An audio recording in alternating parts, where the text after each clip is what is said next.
So first of all, thank you so much for coming out. Quinn and I are delighted to be here and represent Temple University at the 11th Hope today. First and foremost, we want to thank a few folks. Hope 10 for allowing us to conduct our research here. We were here 2 years ago, did interviews and focus groups, and I don't know if Bernie's here yet. He just called saying he was running late. But a special shout out to Bernie because he actually got us the support letter to get us to be able to do this research. Hope 11 for providing us with the opportunity to present our research work here today. We are very grateful to have been given this platform. And the Temple Merit Scholarship 2015, which supported Quinn last summer and allowed him to help me immensely with analyzing our data sets. So it comes as no surprise that there are interrelationships between media, crime, and criminal justice. The media socially constructs and embeds stereotypes, moral panics, and generates conventional wisdom that collectively shape the general public's perception of the world around them. This has been an issue that the technical and hacking communities have identified, as can be seen here. When the dictionary definitions of media and hype are combined, you come up with a means of communication that widely influences people with dramatic and questionable methods. These communities are cognizant of the media hype and have also pointed out the differences between real-life hacking and media depictions of hacking. So how did the media depict cybercrime and cybercriminals? Some academics have already examined this issue through media content analysis. One interesting piece is by David Wall, where he identifies 7 myths that are portrayed by the media about cybercrime and cybercriminals. Quinn will go over each one of these in great detail later. What we wanted to do was build on Wall's myths and get the hacking community's input on media depictions of hacking, myths and stereotypes, and ultimately consequences. We have 3 objectives. First, we want to capture the hackers' stories and backgrounds. We want to get their essence, which we presented as our first objective, hacker narrative. Second, we wanted to get the hacking community's opinions about the typical myths and stereotypes in media portrayals of cybercrime and cybercriminals in the news, movies, and TV shows. Here we ask the hacking community to assess Wall's myths, and we present this as our second objective, a myth analysis. Third, we discuss our other interesting themes that emerged in our data sets, which captures how the hacking community feels in general about the way that it is being represented. We cover issues such as the use of the term hacker and hacking, gender and race portrayals, the polarization of hacking, the emphasis on the hack versus the hacker, issues with the news and movies, the evolution of hacker portrayals, and ultimately the impact the media has had on the hacking community. We present all of this as our third objective, the hacker's perspective. We started off by doing a media analysis. We looked at 8 media pieces, 4 movies, 2 documentaries, and 2 TV shows that are listed here chronologically. Other academics have done a more in-depth analysis, such as the piece by Gordon that's listed below in case anyone's interested. As I mentioned earlier, we're at Hope 10 2 years ago, so we did a combination of interviews and mini focus groups. We had a total of 20 interviewees, 17 males, 3 females, all of whom self-identified as hackers. Each interview lasted for about 45 minutes, and we asked participants about how they felt about those 7 myths and also media portrayals about their community. As with any research, our study has some unavoidable limitations. With regards to interviews, there is the issue of self-selection bias. We spoke with individuals who identified themselves as hackers. However, this is actually a positive. We wanted to capture the hacker narrative, and ultimately being a hacker is something you feel you can identify with. As noted earlier, we only had 20 participants. Of course, if we have more interviews, we might end up with a different analysis than what we are sharing with you here today. And there's also concern that in many focus groups, participants could influence each other. And of course, we cannot rule out the fact that each participant may have been impacted by media at some point or another in his or her life. With regards to media analysis, as noted earlier, we only had 8 media pieces, which raises the question, how representative is this of the media? So we tried to mitigate these issues collectively the best possible way that we could. We cross-checked individual interviews with mini focus group data, and for the most part, both had generated similar content, which indicates that there was minimal participant influence in mini focus groups. For the media analysis, we employed a partial stratified sampling and selected media content across a broad genre and time period, and also compared it against the interview and mini focus group data. And finally, we intersected our media analysis with the interview focus group analysis, and we found a good set of similarities, but also some discrepancies, which Quinn will share with you shortly. So we followed our disciplinary protocols and analyzed our data. And as social scientists, that is something that we do. We like to understand our surroundings and the people who live in them. We collect the data, analyze, and then quote unquote report our findings. But do we get it right? Do we really understand the communities that we study? Do we confer with them to ask if we represent them accurately? And this is ultimately at the heart of our talk today.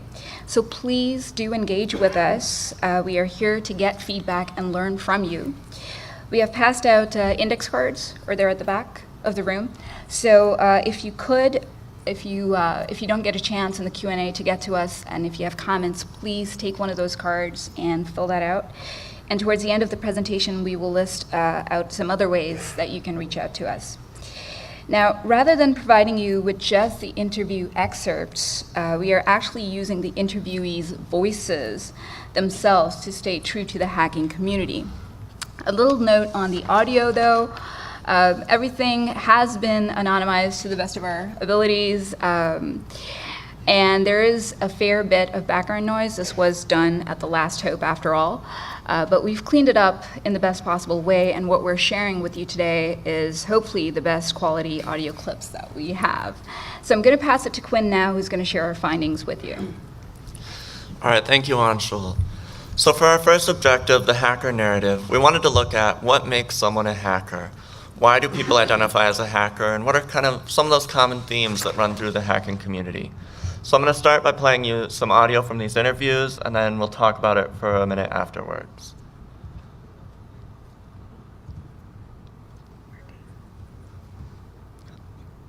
I started identifying myself as a hacker after I installed Linux for the first time in 2001, because that's hot shit.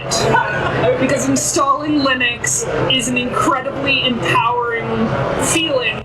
So when I was a kid, right, I was like 5'6" and 80 pounds. I mean, there wasn't a lot you could do outside. I had an interest in reading and absorbing information. So for me, when my dad brought home an 8086, an old computer, it was like, well, here's a new challenge. Here's something I haven't seen.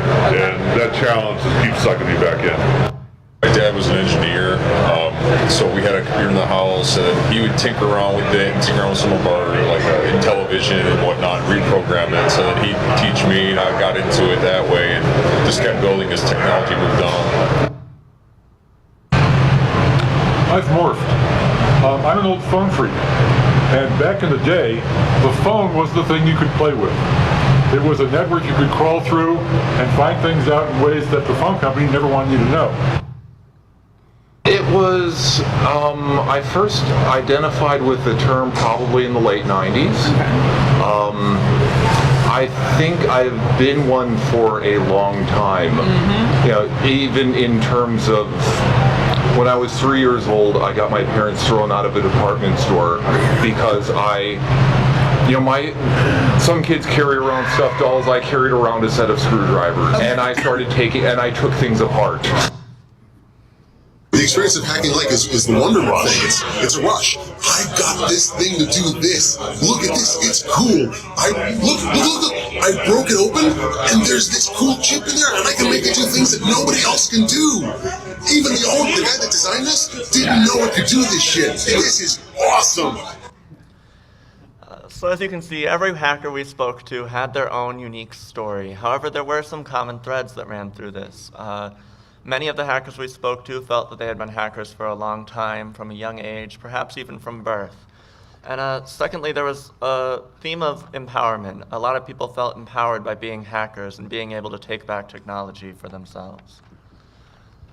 So that kind of concludes our hacker narrative, but we wanted to go a step further. We wanted to look at these media myths that Anshul mentioned earlier. So I'm going to walk you through each myth, how the media is portraying hackers, and then we're going to listen to what the hacking community had to say about each of these media myths. So the first myth, that cyberspace is portrayed as pathologically unsafe and criminogenic. The media is showing cyberspace as having some property that makes people more likely to commit crimes. So let's listen to what the hackers at The Last Hope had to say about this myth. It's just inevitable, right? Like anything that you can do to undermine the system, anything you can do to subvert the system will happen. It doesn't matter what medium it is, it's just going to happen. I think that most systems will decay and corrupt over time. It's just in the nature of human systems. Just a pipe. Yeah, it The is. network is just a pipe for information to flow through. Just like a telephone line, which then becomes a data line, which then goes into packet networks, and there's your network again. It's just a pipe. So we had a bit of a mixed response to this media myth. We had some of the people we spoke to who felt that cyberspace is criminogenic in some way, just in the nature that it's a human system, and they felt that any human system will decay and corrupt over time. On the other hand, we had some hackers say that a network is just a pipe for information to flow through with no criminogenic properties. The next media myth is one of the biggest ones, the omnipotent super hacker. In the media, hackers are portrayed as very powerful, able to hack into any system in a couple of seconds. So let's see what was said about this myth.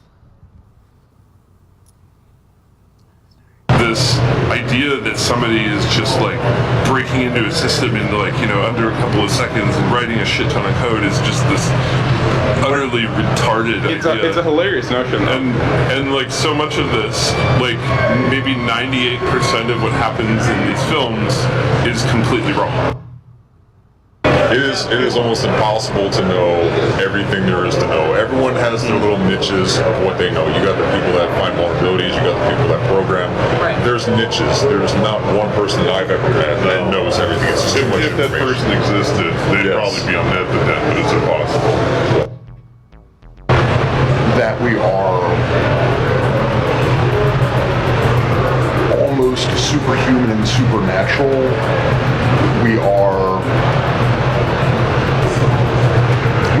We almost exceed the rules of physics. And if it is theoretically possible, we do it on a regular basis. So many of the people we spoke to saw this in the media. They saw the media as portraying hackers as being these kind of superhero, all-powerful beings. When in actuality, they felt that there's no way anyone has all that knowledge. Everyone has their own specializations, their own little niches. When they talked about why this might be the case, why the media is portraying him in this way, one individual said that perhaps it's because normal people just aren't as exciting to box up. So that might be why the media is kind of packing hackers in this all-powerful being kind of stereotype. So the next myth, that cybercrime is dramatic, dystopic, and futuristic. We didn't really have any clear audio for these clips for this myth, unfortunately, but I'm going to walk you through a few of the things that were said. This one individual pointed out that hacking happens in under a couple of seconds in the media. That kind of plays to the whole dramatic aspect of this myth, where the media is kind of sensationalizing and making this much more dramatic. We have this individual spoke about the novel Neuromancer, and it's a very negative look at the future regarding data, which really goes to that whole dystopic notion. And finally, this person speaking about the 1995 film Hackers, how it had all these flashy pictures and Cookie Monster icons and futuristic names like Zero Cool and Acid Burn. So we did see this myth throughout our interviews. The next myth, that hackers have become a part of organized crime. That the media is depicting the hacking community as having a growing organized crime movement.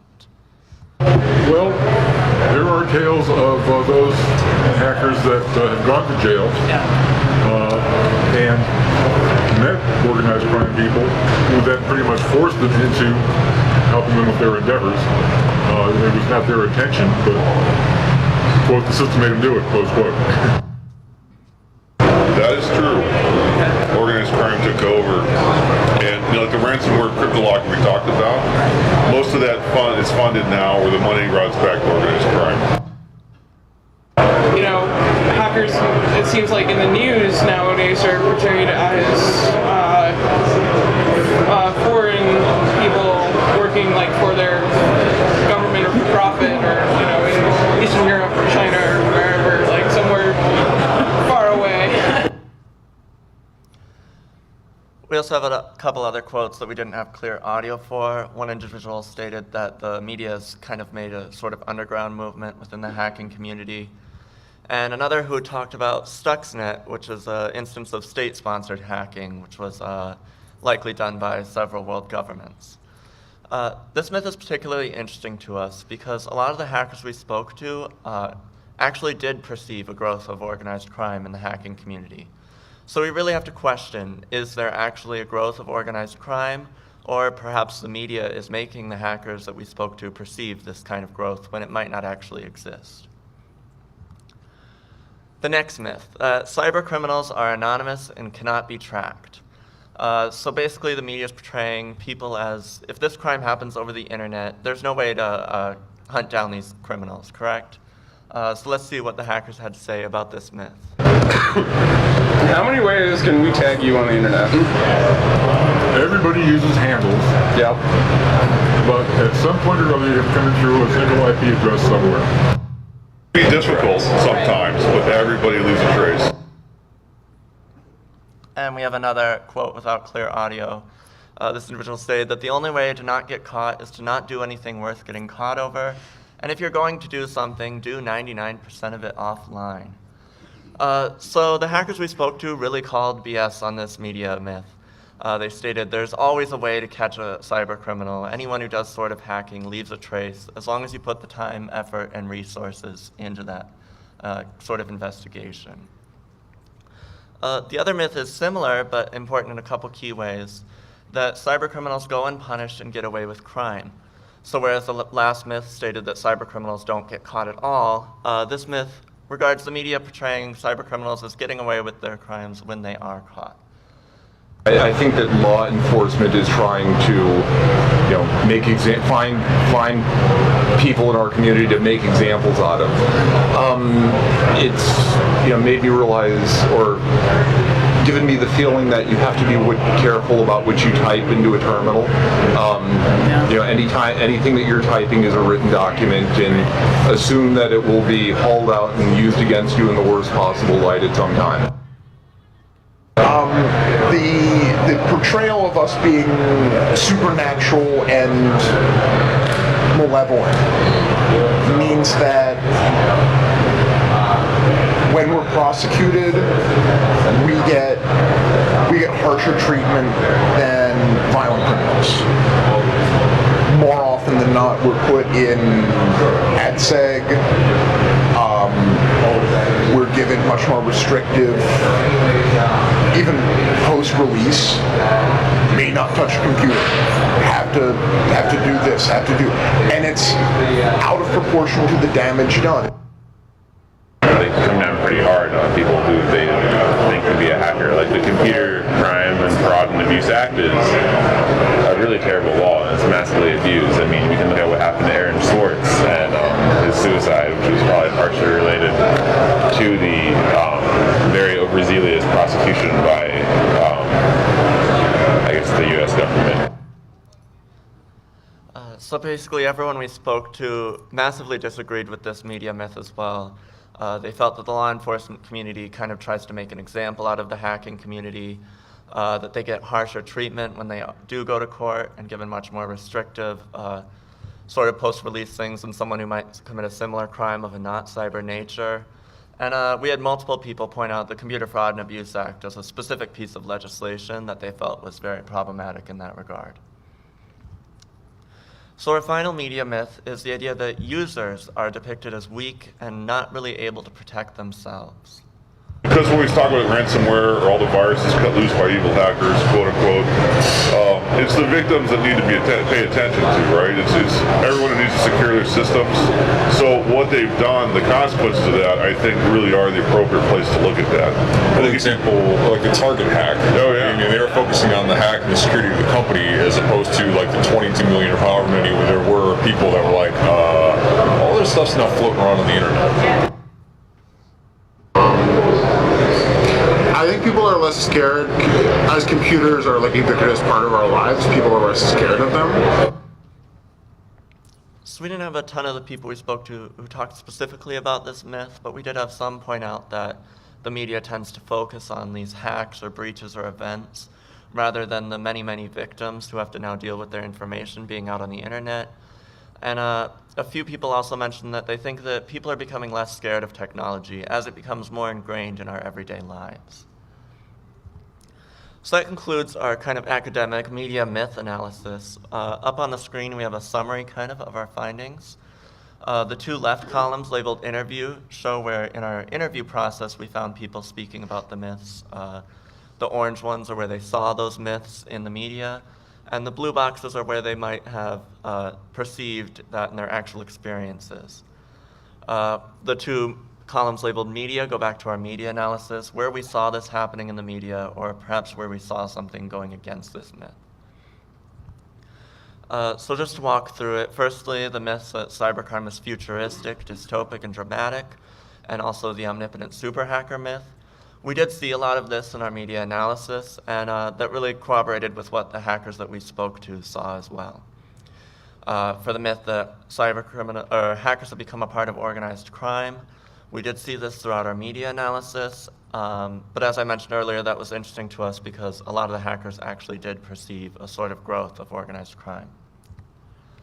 For the myth that cybercriminals are anonymous and cannot be tracked, that didn't really match up with our media analysis. A lot of the hackers that we saw in the media did get caught, and that kind of lined up with what the hacking community saw as well. For the myth that cyberspace is criminogenic, we didn't really see anything either direction in our media analysis, and the hackers we spoke to had opinions in both directions, so we can't really draw any conclusions there. For the myth that cybercriminals go unpunished and get away with crime, we just saw it in both directions in our media analysis, but the hackers we spoke to felt that that was not the case, and that hackers receive much harsher treatment when they are tried. And finally, that users are weak and need to be protected. We did see this throughout the media analysis. A lot of the users in these movies and films we looked at were not able to protect themselves, which lined up with what the hackers saw in the media. But as I stated, some hackers felt that the users are getting better at protecting themselves as computers become more used in everyday life. So that concludes our sort of academic media myths. However, we had a lot of information come up that didn't really fit into this academic framework. So we pulled out some common themes that we saw and kind of wanted to talk about, which we're going to go through now in this third objective. First of all, with the media use of the word hacker, a lot of the people we spoke to took issue with this. I think it's someone that disrupts technology, uses technology in a way that it wasn't intended to be used, either like for creativity or for destruction or for both. Okay. I guess it means to me, it means a couple things. I mean, first it means kind of being a part of the political culture here, where it's very activism oriented and you have strong opinions about government, and it's often related to having a lot of issues with the current way capitalism's run. And it also just describes the general desire to like tinker with things and understand the world around you and understand your tools and how to build it. I'm a big fan of the Hacker Dictionary, which would define a hacker as someone who performs hacks upon systems. It's one of those ambiguous words that doesn't really have any canonical meaning, but the media has definitely leveraged it however they've wanted. I think it describes more like maybe like a mindset now instead of any specific like activity. So it's like a skater, like I don't know, it doesn't even need to skate, like maybe just wears the clothes. A hacker is someone who is curious. They like to play with things and see how they work and maybe make them do something unexpected. 5 words that describe hacking: intelligent, crazy, ADHD, rainbows, and unicorns. So as you can see, we had almost as many different definitions for hackers as we did have people we spoke to. We had some say that it's anyone who disrupts technology or uses it in creative ways, others who pointed to a certain political culture, whereas others stated there wasn't any specific canonical meaning. However, basically everyone agreed that the media use of the term referred to a cybercriminal who hacks for profit, which they really did not agree with.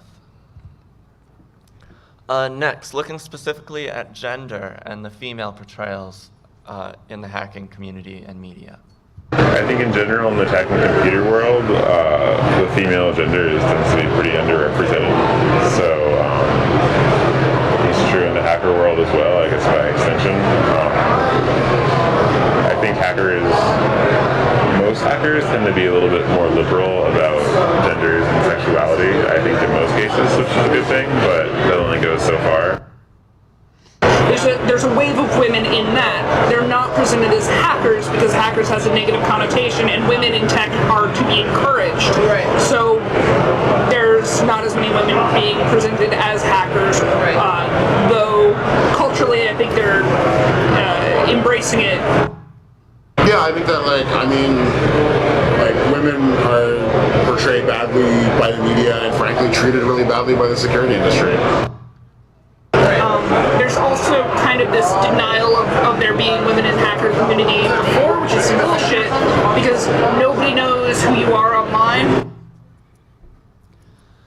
We have one final quote that we didn't really have clear audio for, but it was someone pointing to how women in the media are kind of objectified and that they're often kind of this token sexualized female hacker in the movies. So there wasn't really great representation or portrayals of female hackers, at least as far as the people we spoke to were concerned. This one individual who stated that there are women who are becoming hackers but not necessarily identifying with the term due to these negative kind of portrayals. So moving on, race in the hacking community. I mean, it's just clearly out there in the open. They're portrayed as Caucasian males that look like nerds or look like geeks or whatever. And I mean, they're just smeared all over the place. It's like, I mean, there's all types of races that obviously are hackers. I think the stereotypical hacker is a boring white guy. Hackers of color. I don't think I can think of any representations of hackers of color except as sort of a vague, formless threat. I know a handful of hackers of color, and they look like the rest of us except they're darker skinned. They still look pasty, because even if dark skinned African American people, it's still they're still pasty because they're still doing what we're doing. Yeah. So there was the people we spoke to saw basically no representation of hackers of color in the media. They didn't necessarily think that there weren't hackers of color, just that these media portrayals just weren't really there. With the sole exception of these kind of enemies of America being depicted as kind of a vague, formless threat, like you see happen with these Chinese hackers in the media. The next slide is hackering polarization. So we had multiple issues that we saw a split, where there were either portrayals in one direction or the other, but nothing really in between. So we have a few different ones we're going to talk about. I think the fact that media often presents hackers as dangerous and powerful, or inversely as losers, but only those two extremes, often means that it's easy to see through the false binary. The media will just pick the stereotype, and I guess the stereotype is the young boy living in the basement. Your dad that, or some superhero style person that just hacks everything. So our first point of polarization was this portrayal of the hacker individual in the media as being portrayed as either these dangerous, all-powerful beings, or perhaps as losers in mom's basement, but nowhere really in between. We have a couple other points as well that we didn't have clear audio for, but some spoke about kind of polarization between the general public and the hacking community, where many individuals are scared of technology and perhaps even scared to turn on a computer. And finally, with portrayals of females in the media, where they're always portrayed as either these sexualized characters like Angelina Jolie in Hackers, or as these kind of goth characters, the first of which that comes to mind is Abby from NCIS. The next slide, hack versus hackers. So when we were talking to these hackers, we asked, what is shown more in the media? Is it the hack, the actual event of these breaches that occur, or does the media focus on these personalities, the actual hackers? They need a face and a physical body to point at, so it's very hard to talk about a hack or about the movement or about, so they need us to point at someone. I guess it depends on the story, like the target hack is all about the hack, or at least what I read or saw about it was. So usually in the news, the first thing that will come out is the news about a particular breach or leak, or I don't know, Adobe losing passwords, any particular breach. Personalities that get famous, they're rare.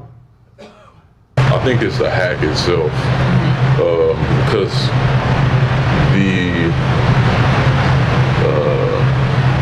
I don't know, the event or the type of hack can be twisted to say whatever the public relations or whatever is put out in the media. Like, I mean, a lot of them focus on the hack and they don't focus on the hacker and, okay, what was the hacker's intent? Why was he doing this?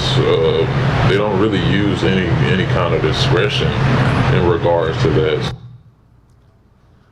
So we had mixed responses to this question. We had some that said it was easier for the media if they had a face they could point at, whereas others said that it was easier for the media to twist a specific event into whatever their current agenda is. So leading into issues with news, taking a break from the movies and the television shows, what specific issues did the hacking community have with the mainstream news?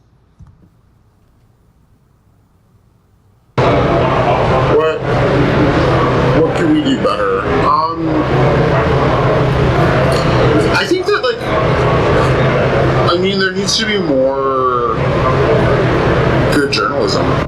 Just take snippets and then they twist that to whatever they want it to appear to be. But then if you read the full story of like you said, the dockets or whatever, you get the real story. You're like, okay, this is actually what happened, not someone else's interpretation of how they read it or how they want people to understand that. You have these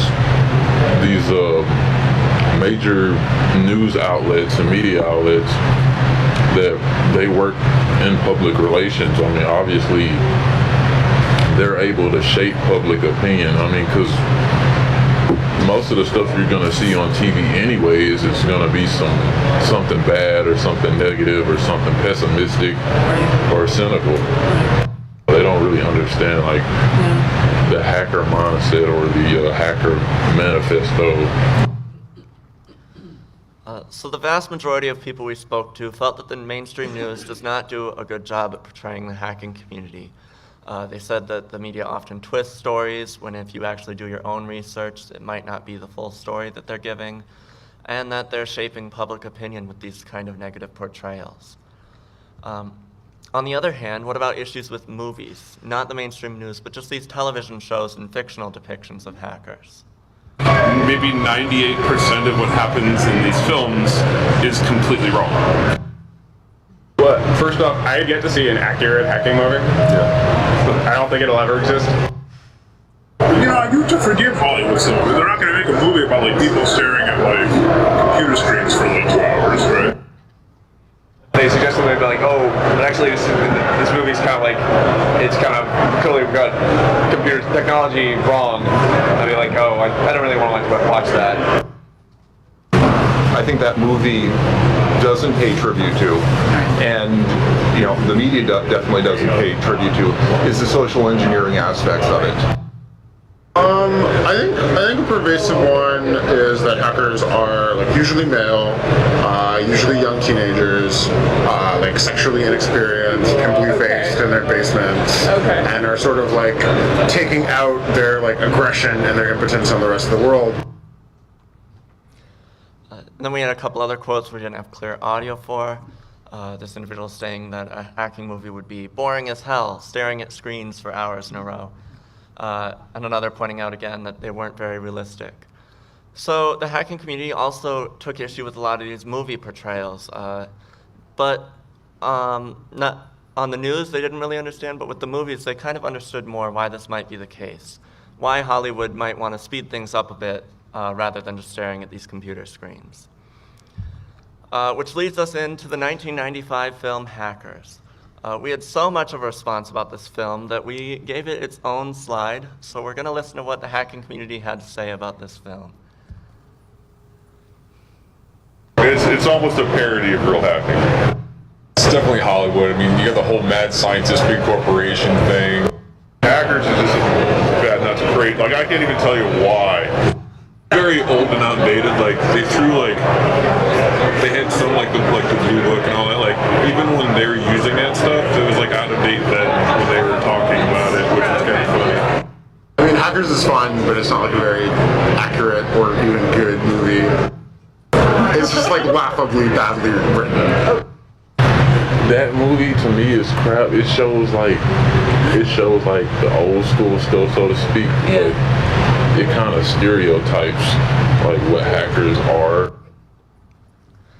So we just kind of wanted to pull out a separate slide for that because basically everyone we spoke to when we asked them for an example of a hacking movie mentioned Hackers.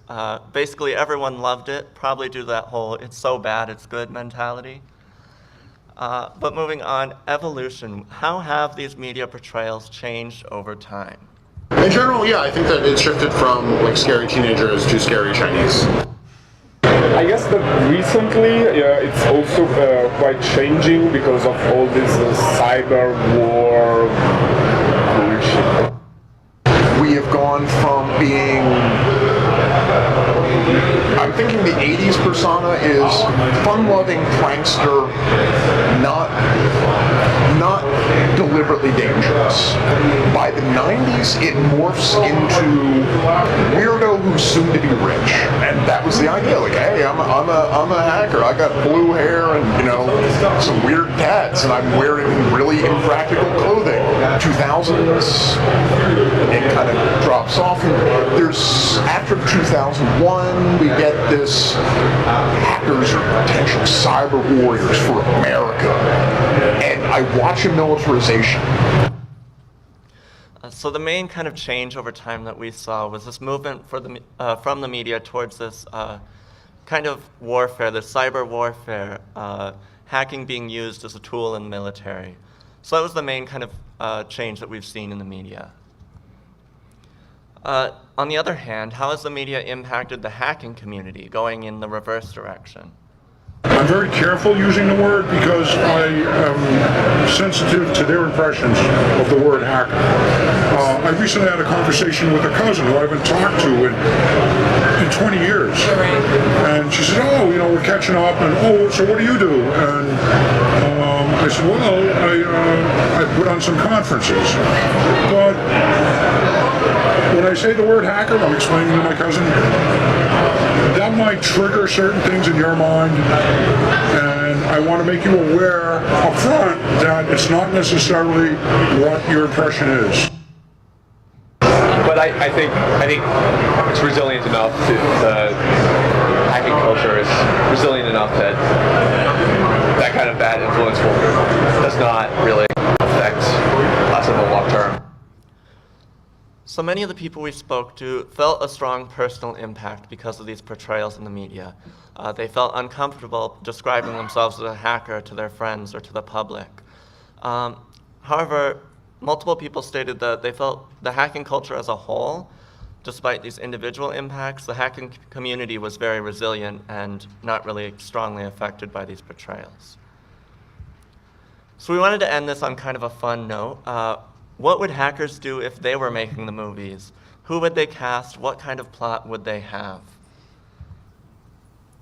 It would be fun to just flip all those parodies. Cast people you'd never consider. Who would make a good hacker? Johnny Depp would be terrible.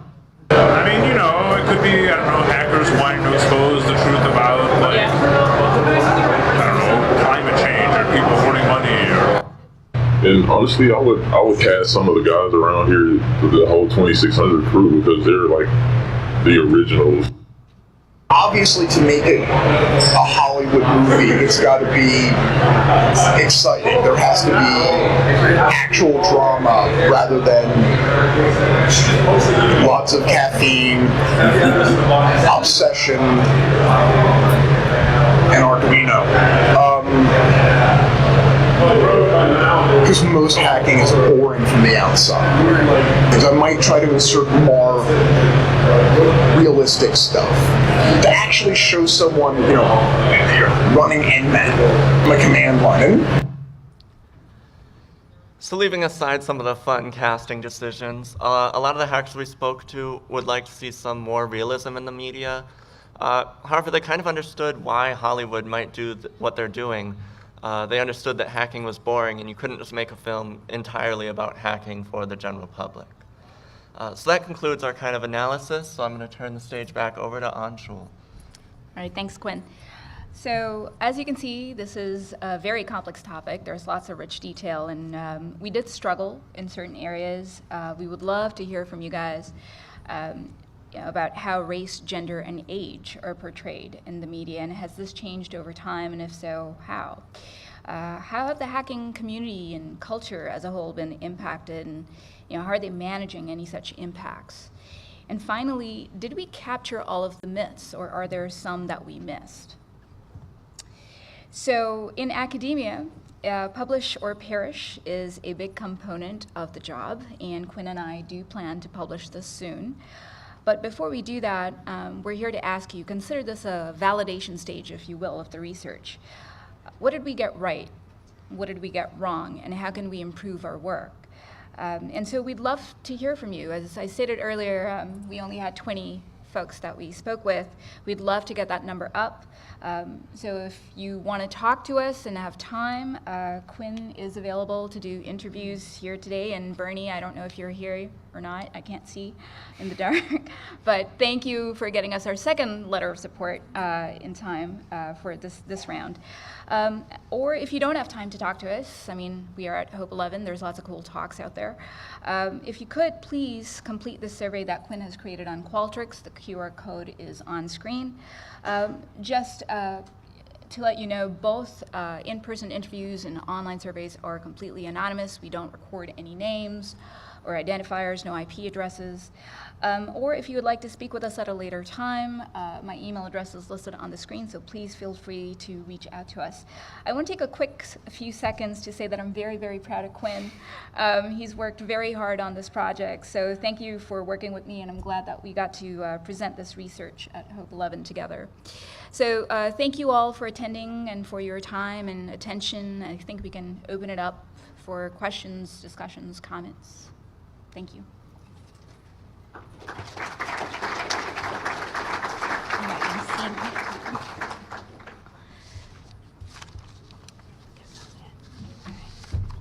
If you have a question for Anshul or Quinn, please come up to the front and use the microphone. Thank you. Are you keeping your research U.S.-based focused, or are you also looking for international components? We'll take anything that we can get. It's good because we do have topics of race, gender, culture, things like that, which I think will show some differences. So yes, we would love to open it up.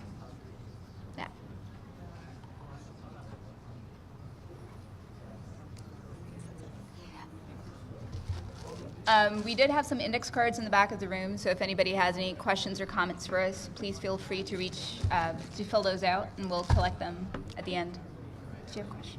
Yeah. All right. Good. I think that's it.